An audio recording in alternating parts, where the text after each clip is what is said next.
సూర్యాపేట జిల్లా నేరేడుచెర్ల మండలం చిల్లేపల్లి గ్రామ సమీపంలో ఆదివారం అర్ధరాత్రి ఒక పత్తి లోడు లారీ పూర్తిగా దగ్ధమైంది. ఆదివారం మండల వ్యాప్తంగా కురిసినటువంటి అకాల వర్షాలతోటి ఉరుములు పిడుగులు పడడంతో పిడుగుపాటుకి ఈ యొక్క లారీ ప్రమాదం జరిగినట్టుగా మనకు సమాచారం అంతా ఉంది. ఈ ప్రమాదంలో దాదాపుగా 90 లక్షల ఆస్తి నష్టం జరిగినట్టుగా లారీ యజమాని క్యూ న్యూస్తో చెప్పారు. అయితే పూర్తి స్థాయిలో వాతావరణంలో ఏర్పడినటువంటి మార్పుల కారణంగానే అటు రైతాంగం కానీ ఇట్లాంటి పిడుగుపాటుకి ప్రమాదాలు కానీ జరుగుతున్నటువంటి నేపథ్యంలో ప్రభుత్వం ఎవరైతే బాధితులు ఉన్నారో బాధితులను ఆదుకోవాలని వేడుకుంటున్నారు.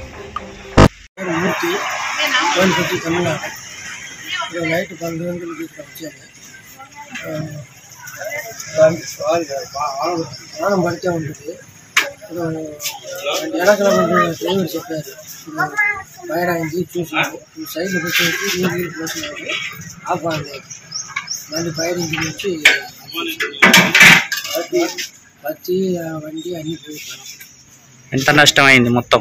పత్తికి 40 లక్షలు, బండికి 55 లక్షలు.